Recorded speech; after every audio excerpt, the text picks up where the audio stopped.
오늘의 하나님 말씀은 호세아서 10장 12절입니다.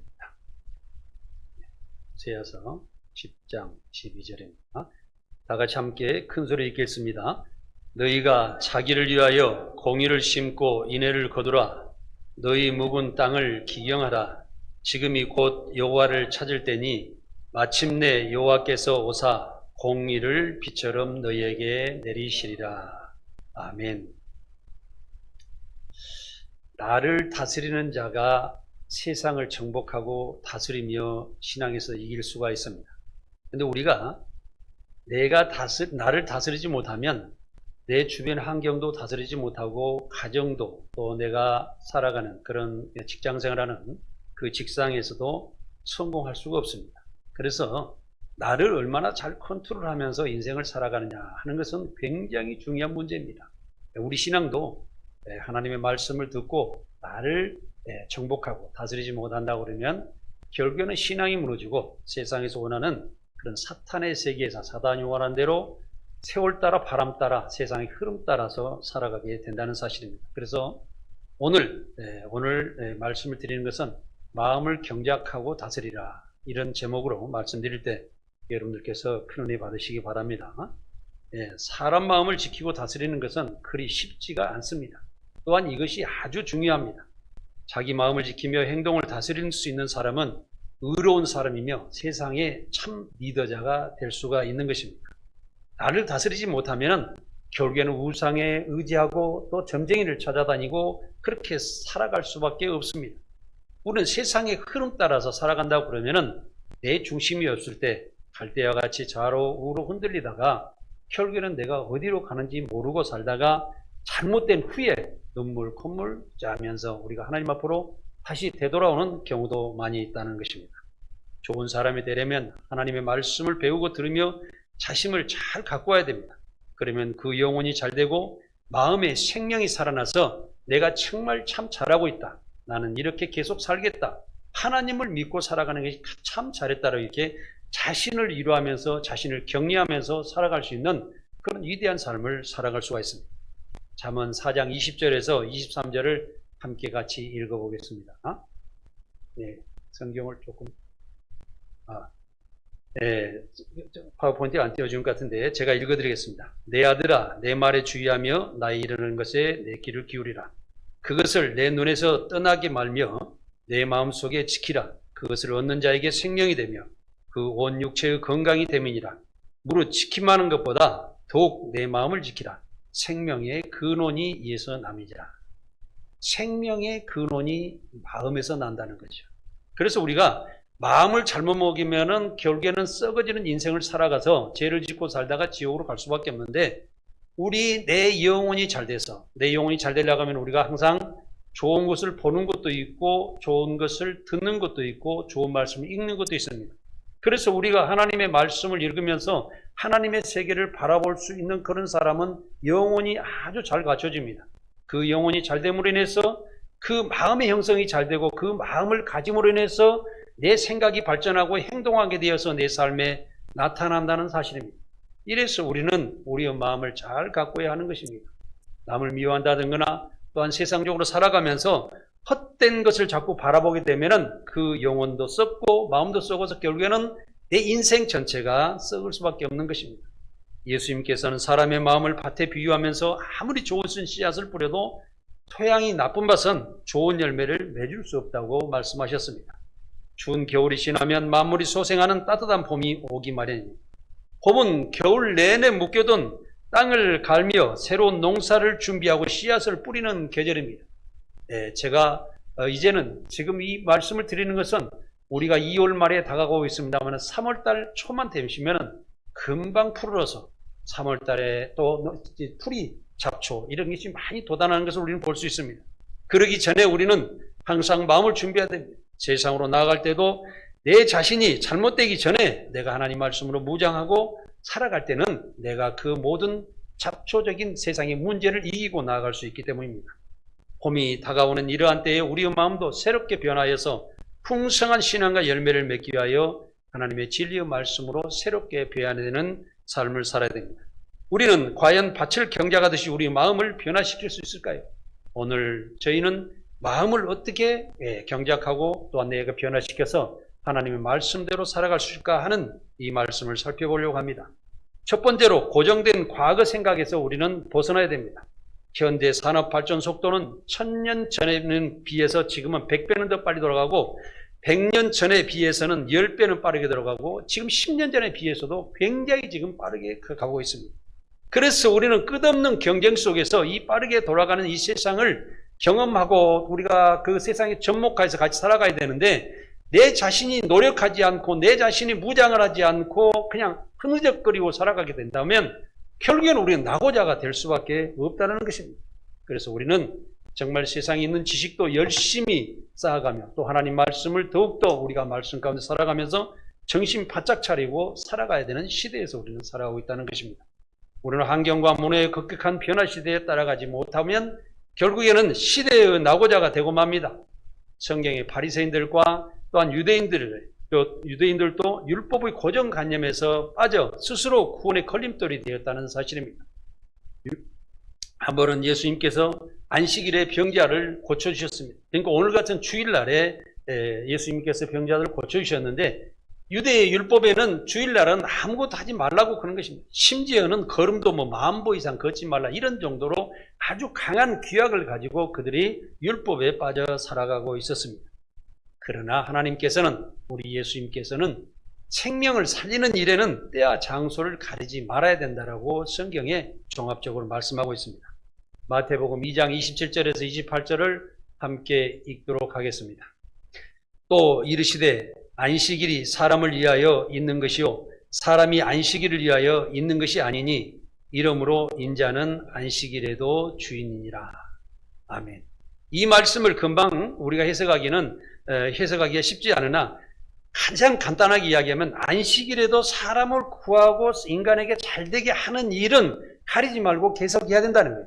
그래서 우리가 주일날 예배를 드리고 오후에 신방도 가고 또 어려운 사람이 있으면 병자한테 기도도 해주고 또한 문제가 있는 사람들 찾아가서 그들을 위로해주고 함께 해줄 수 있는 그런 삶을 살아야 된다는 것입니다. 그래서 우리 예수님께서도 양 한 마리를 잃었을 때 99마리 양을 놔두고 또 한 마리 양을 찾아가는 그런 식으로 우리는 살아야 된다는 것입니다. 우리는 안식일에도 사람이 지키면서 하나님께 예배하고 영광 돌리며 사람이 복받고 살라고 안식일을 만들어 주셨습니다. 그래서 사람을 위해서 안식일을 예수님께서는 만들어 주셨습니다. 우리 하나님께서는 살아계신 하나님이라고 그랬습니다. 죽어있는 사람 10,000명보다도 지금 한 사람의 영혼이 살아있을 때 우리가 생명을 부지하고 있을 때 그 사람이 하나님을 믿고 하나님의 백성이 되기를 원하는 것입니다. 그래서 저는 여러분들께 과감하게 이야기하고 있는 것이 정말 죽어있는 사람보다도 지금 사형수가 사형장을 향하고 갔을 때도 그 사람이 깨닫고 하나님을 믿고 하나님께 돌아오는 것이 더 중요하다. 이렇게 저는 말씀드리고 싶습니다. 이 살아있는 생명은 그만큼 중요하다는 것입니다. 그래서 살아있는 이 생명들을 위하여 항상 여러분들께서 복음을 전하고 그들에게 다가가고 사랑하여주고 함께하여서 하나님의 백성이 되고 하나님의 자녀가 되어서 함께 신앙생활을 하는 것을 우리는 무엇보다도 귀중하게 생각해야 한다는 것입니다. 여러분 주위에 누가 잘못되어 있습니까? 그럴 수 있습니다. 세상 살아가면서 정말 잘못되어 있었지만은 그 사람이 구원을 받고 다시 새로운 생명으로 주님의 자녀로 돌아올 수 있다라는 그런 생각을 가지고 끝없이 그를 위해서 기도하고 사랑해 주면서 살아야 됩니다. 그러므로 사람이 선한 일을 하는 것은 밤과 낮과 때와 장소를 가리지 말아야 된다는 사실입니다. 우리가 하나님을 믿으며 기적과 이적을 체험하려면 과거의 자기 자신의 고집스러운 고정관념에서 벗어나야 됩니다. 어떤 사람은 어떤 자기가 아는 잘못된 그런 지적거리가 하나 있으면 평생 동안 그것을 우려먹고 사는 사람이 있습니다. 혹시 우리 성도들도 그렇게 있으면 당장 회개하시고 그를 좋게 바라보시고 불쌍해 보시고 내가 그를 어떻게 도와주면 그 사람이 그곳에서 빠져나와서 하나님의 백성이 될까 하고 기도해 주어야 된다는 것입니다. 오늘 본문의 말씀에 너희 묵은 땅을 기경하라고 말씀하였습니다. 세상 사람들은 명예를 얻고 권력을 잡으며 돈을 벌게 되면 모든 것이 해결되리라고 생각하고 살아갑니다. 그러나 오늘날 많은 사람들이 자살하고 사고가 나고 또 이렇게 하는 것을 보고 또 돈과 권력을 우리가 보게 되면은 결국에는 형백의 요소가 이게 되지 않는다는 것입니다. 우리는 뭐냐면은 결국에는 돈을 벌어도 분쟁 가운데 살아가고 명예를 가져도 분쟁 가운데 살아가고 오늘날의 권력을 다 가진 대통령이라 할지라도 문제가 지금 가지고 살아가고 있지 않습니까? 그것은 왜 그럴까요? 하나님의 진리의 말씀에 올바로 서지 못하고 가장 중심이 되는 진리의 말씀에 서게 되면은 국민들도 대통령에 대해서 인사를 해주고 많은 사람이 갈 거예요. 여야 할 것 없이 하나님의 말씀을 따라서 자기 논리대로 자기만 보려고 자기 이권에 경쟁하고 이렇게 살아가기 때문에 나라가 혼란스럽다는 사실을 우리는 알아야 됩니다. 사랑하는 성도 여러분, 이 나라가 하나님의 말씀으로 바로 서기를 기도하십시오. 어떤 권력자를 위해서 기도하는 것이 아니라 아버지 하나님의 말씀이 이 땅에 서서 우리가 과거에 이 나라가 바로 설 때 국회에서 기도로 시작하고 우리가 동해물과 백두산이 동해물이 맑고 닳도록 하나님이 보여주시던 그 우리의 기도했던 이 나라를 세웠던 그때를 생각하며 초심으로 돌아가서 우리 나라를 위해서 기도하는 그런 사람이 되어야 됩니다. 음악의 거장 베토벤은 불우한 가정에서 불우한 인생을 살았습니다. 술에 중독된 아버지와 어머니의 갑작스러운 죽음으로 소년의 가장이 되었습니다. 20대 후반 큰 명성과 인기를 얻었지만 예기치 않은 청각상실과 외로운 생활을 하다가 자살까지 생각하고 유서까지 썼다고 기록되어 있습니다. 삶의 희망을 완전히 잃어버렸던 그런 베토벤이었습니다. 그러나 베토벤은 기도하면서 하나님께 응답받은 뒤에 고백하기를 내가 하나님의 사명을 다할 때까지 죽지 않겠노라고 생각을 고쳐먹었습니다. 결국 베토벤은 자신의 운명과 싸우다가 작곡에 심혈을 기울인 결과 운명이란 교향곡을 만들었습니다. 또한 전원과 비찬 같은 유명한 곡을 썼습니다. 그렇습니다. 신앙은 악한 세력과 싸워 이기는 것이 우리의 목적입니다. 여러분들이 신앙생활 하는 목적이 우리가 악한 세력들과 겸하여서 세상이 뒹굴면서 살아갈 수밖에 없는데 거기에서 이기지 못한다고 하면 여러분들의 신앙은 죽어 있는 거예요. 그 신앙을 이기기 위해서는 오늘 또 기도해야 돼요. 지금도 말씀 듣고 나가면서 잊어버리는 것이 아니라 오늘 말씀에 뭔가를 하나는 붙잡고 가정에 돌아가서 아버지 하나님 이 말씀대로 살겠습니다 하고 계속 기도하며 삼시세 때 밥 먹을 때마다 아침에 일어날 때나 잠자기 전에 우리는 꼭 기도를 해야 됩니다. 그 외에 생활에 열심히 일하다 보면 기도를 할 수 없겠지만은 그때 우리가 식사할 때 기도하고 아침에 일할 때 저녁에 잠잘 때는 기도를 할 수 있지 않습니까? 그렇기 때문에 꼭 기도하고 내 자신을 돌아보고 내가 어떤 것을 고쳐야 되겠는지 내 마음을 어떻게 경작하고 살아가야 하고 나를 변화시켜서 새로운 미래로 살아갈 수 있는지 기도해야 된다는 것이. 기도하면서도 항상 내 욕심대로 기도하는 것이 아니라 나를 편의주의해서 기도하는 것이 아니라 하나님의 말씀을 따라서 내가 공의로운 삶을 살아야 되겠다. 나를 위해서, 내 가족을 위해서, 내 교회를 위해서, 이 사회를 위해서 모두가 더불어 살아갈 수 있는 그런 삶을 위하여 기도하고 내가 거기에 조금이라도 희생하며 충성하는 삶을 살아야 되겠노라고 기도해야 된다는 것입니다. 그러면 우리 교회도 잘 되고 내 가정도 잘 되고 내 부모 형제도 모두가 잘 된다는 사실입니다. 마가복음 9장 23절에 할 수 있거든이 무슨 말이냐? 믿는 자에게는 능치 못할 것이 없느니라고 기록되어 있습니다.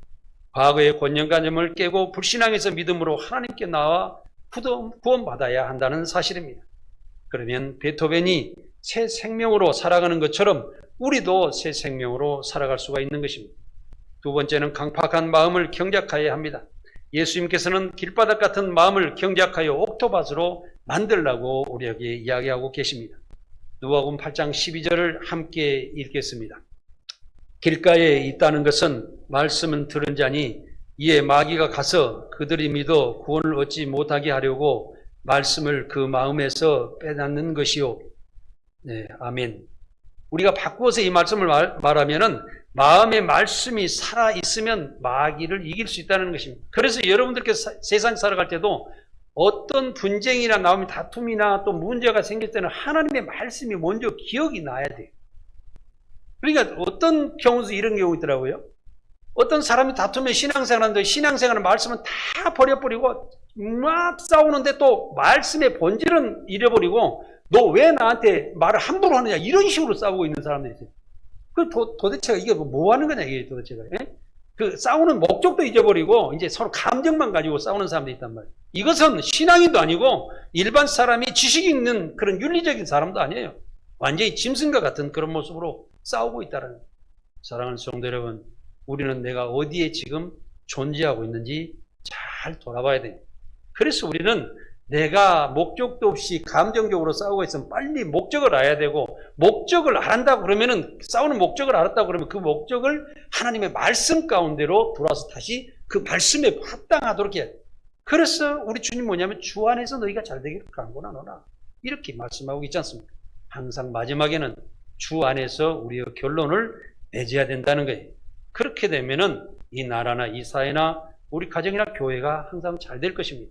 교회도 어떤 분쟁이 있으면은 항상 아버지 하나님께서, 우리 주님께서 말씀하신 것이 어떤 말씀인가를 항상 보시고 그 말씀에 맞춰서, 내가 잘못됐구나, 성도 내가 미안합니다, 얼른 가서 이야기하고 내가 감싸주고 또 섬겨주고 사랑해 줄 수 있는 그런 믿음으로 살아가야 됩니다. 마음속에 자신만의 이 생각 저 생각에 지배하는 사람은 마음이 결론적으로 강팍해져서 말씀이 떨어져서 뿌리를 내리지 못하여 마귀가 그 마음속에 씨앗을 빼앗아가, 그러니까 쉽게 하면 말씀이 씨앗인데 그 말씀을 빼앗아가 버린 거예요. 조금 전에 이야기했듯이 내 생각 속에서 말씀이 다 사라져버리고 감정적으로 살아가고 내 욕심대로 또 탐욕 가운데 살아가게 된다는 것입니다. 그러면은 나는 어디가 마귀가 끌려가서 어디로 간지도 모르고 먼 곳으로 가서 내가 정말로 하나의 탕자 같은 그런 삶을 살다가 결국에는 눈물 콧물 다 흘리고 아버지여 나를 품꿈의 종으로 여겨주소서 하고 고백하고 돌아올 수밖에 없는 안타까운 일들이 벌어진다는 사실입니다. 그러므로 날마다 말씀을 읽고 묵상하고 늘 기도하면서 하나님의 말씀을 지켜야 됩니다.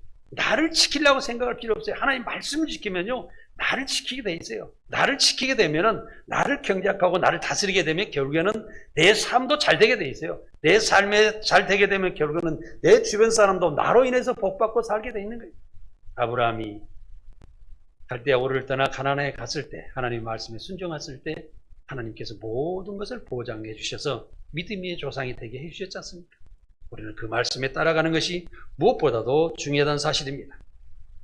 하나님의 음성을 듣고 의의 열매를 맺으면서 예수 그리스도의 구원의 은혜와 쉬지 않는 기여로 마음을 경작하여 우리 옥토바스로 만들어서 은혜의 삶을 살아야 된다는 것입니다. 기도는 영적으로 호흡함으로써 기도하지 않은 성도들은 병들어 있는 사람과 기름 없는 자동차와 같은 것입니다. 기도는 에너지입니다. 사람에게는 아침, 점심, 저녁을 계속 먹어야 하는 것처럼 하나님의 진리의 말씀을 읽고 살아야 되는 것이 성도들의 삶입니다. 그리고 성도들은 끝없이 기도하면서 내 몸에 에너지를 축적하여서 내게 동력을 얻어 힘차게 미래를 향해서 나아가야 된다는 사실입니다. 쉬지 않는 기도로 자신을 돌아보고 진실하고 올바른 삶을 살아가도록 계속 마음을 경작하시기를 바랍니다. 기도는 인간의 뇌파를 자극하고 자율신경의 항상성 유지에 탁월한 효과가 있다는 것은 의학계도 발표가 되어 있는 사실입니다.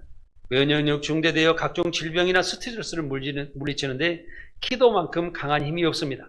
왜 그러냐면 기도는 내 자신에게 스스로 감동을 집어넣고 영적인 능력을 집어부어 넣는 것으로 하나님의 능력이 나에게 도움을 받게끔 받아들이는 것으로 내가 강한 능력이 발생되면서 내가 엔돌핀이 솟아나고 점점 기력이 강화되어서 병도 치료하게 된다는 것입니다. 그래서 병든 자에게 어떻게 하세요? 기도하는 사람, 기도 능력 있는 사람을 불러다 기도하라고 말씀하시지 않습니까? 여러분들의 기도가 능력이 있기를 바라고 많은 사람들을 구원하는 능력이 되시기를 간절히 바랍니다. 한마디로 기도는 영의 치료하는 능력입니다. 그래서 사도 바울은 쉬지 말고 기도하라고 말씀하고 있지 않습니까? 또한 우리의 신앙생활에 성령이 강물같이 흘러야 합니다. 성령의 역사는 내 몸과 마음과 모든 생활 전반을 잘되게 하고 형통하게 하는 것입니다. 애쓰기를 골짜기여 마른 뼈들이 하나님의 기운을 얻을 때 살아난 것처럼 성령의 기운이 우리 마음밭에 흐를 때 믿음이 살아나게 되며 내 가정이나 내 삶의 경제가 부해지며 건강이 살아나고 결론적으로 행복한 삶을 살아갈 수가 있다는 것입니다. 그러므로 우리의 연약하고 교만한 마음과 인색한 마음과 냉랭하고 차가운 마음을 회개하여 부드러운 옥토바스로 만들어서 모든 세상을 품을 수 있는 능력의 삶을 살아가시기를 간절히 원합니다. 그러면 생수의 강이 흘러넘칠 것이며 진리 안에서 자유한 삶, 참 평안한 삶을 살아가게 되실 것입니다. 세 번째로 의로운 씨앗을 뿌려야 됩니다. 오늘날 성도들의 마음에 하나님의 말씀으로 좋은 꿈과 비전을 심은 후에 영과 마음의 육체가 썩어질 것으로 다시 우리가 충족을 한다 그러면 하나님의 진리의 지식으로 살아가는 것이 아니라 하나님의 영광이 되는 의의 삶을 살아가야 하는 것입니다.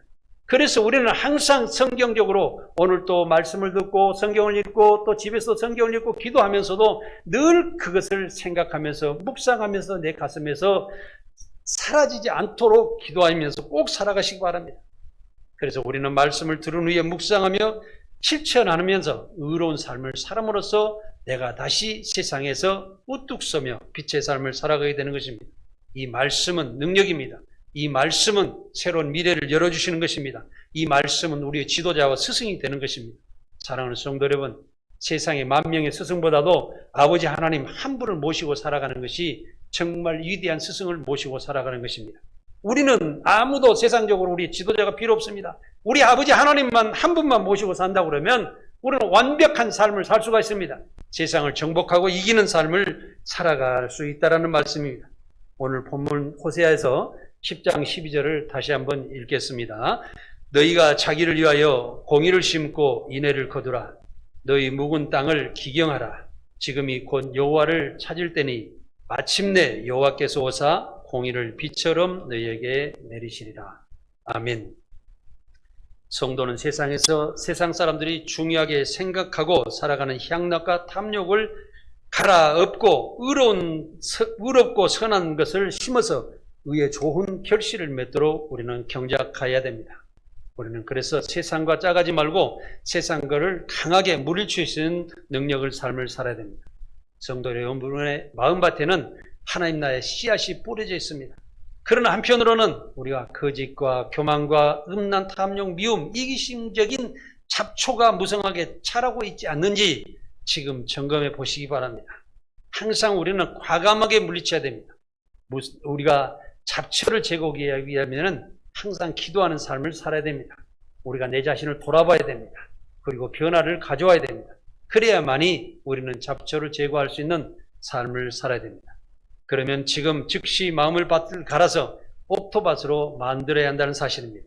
그리고 옥토밭에 선한 씨앗을 파종하는 그런 삶을 사시기 바랍니다. 의로운 씨앗과 착하고 선한 마음은 바로 예수 그리스도의 마음입니다. 빌립보서 2장 5절에 너희 안에 이 마음을 품으라. 곧 그리스도 예수의 마음이라고 기록되어 있습니다. 인간이 하나님의 창조의 본래 형상으로 회복하려면 우리의 마음에 진리의 말씀으로 깨달아 성령의 인도하심을 받아야 가능한 것입니다. 의로운 마음으로 살아간다는 것은 믿음을 가지고 행하는 것입니다. 그 믿음을 실천하는 삶입니다. 하나님을 마음의 중심에 모시고 진리의 말씀대로 행하면서 내 자신을 볼 때 나는 정말 잘 살고 있다, 제대로 살고 있다, 내가 세상을 이기며 성공하는 삶을 살고 있다라고 내 자신에게 위로하면서 내를 알 수가 있는 것입니다. 그러므로 성도 여러분들이 인생을 살아가는 동안에 의로운 씨앗을 많이 심어서 하나님과 형통하며 장수의 복을 누리시기를 예수 그리스도 이름으로 간절히 원합니다. 네 번째로 생명력이 넘치도록 경작하고 다스리는 삶을 살아야 합니다. 농사를 지을 때 가장 신경 써야 하는 것은 씨앗을 뿌리고 잡초를 제거하는 일입니다. 농부는 항상 내가 심어놓은 밭에 신발이 닳도록 다니며 잡초를 뽑으며 식물을 살피는 것입니다. 우리의 마음도 마찬가지입니다. 더러움으로 가득 차 미움과 시기와 분노의 잡초를 뽑아내야 됩니다. 우리 박명철 장로님이 그 전에 고구마를 심어놓고 가실 때 내가 말씀하시는 기억하는데 식물은 농부의 발소리를 듣고 자란답니다 하고 그 이야기 하시더라고요. 그래서 그 말씀이 계속 제 머릿속에 살아남아 있습니다.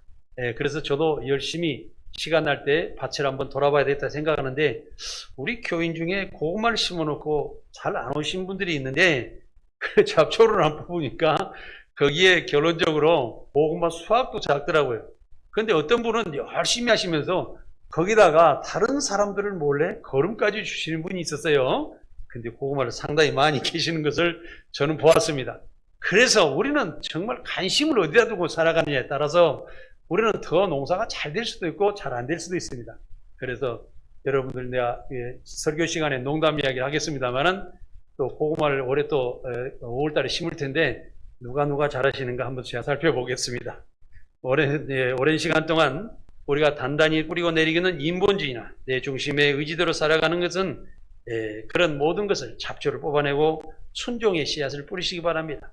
하나님의 말씀을 잘 받아들이시면서 그 말씀대로 살아가시면 처음에는, 왜냐하면 교회 나오고도 신앙이 부족하면 좀 내가 교회 약간 싫다, 뭐 이렇게 좀 집에서 놀고 싶다 이런 생각도 들어가지만, 하나님의 말씀에 내가 빠져서 정말 그 말씀 받아들여서 하나님의 말씀이 나에게 싹이 터서 내가 제대로 살아가면서 기쁨을 얻게 되면은요, 그때는 정말 하나님을 떠나서 살 수 없다는 걸 확실하게 알게 됩니다.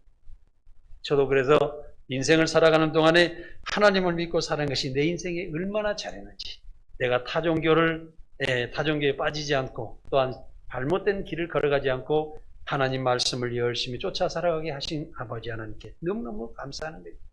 그래서 사랑하는 성도 여러분, 자신감을 얻고 기쁨을 얻고 감사하며 기쁨으로 살아가는 성도 여러분 되시기 바랍니다. 돈밭에 병충해 오면 과감하게 농약을 하는 것처럼 내 마음에 약하고 더러운 사탄이 자리 잡지 못하도록 성령의 칼을 뽑으시면서 살아가시기 바랍니다. 이 성령의 칼은 뭐냐면 말씀의 능력입니다. 우리가 말씀이 항상 기억하고 살아갈 때 하나님의 성령이 능력이 살아나서 항상 그 날카로운 그 말씀의 칼로 세상을 다 물리치고 살아갈 수가 있다는 것입니다.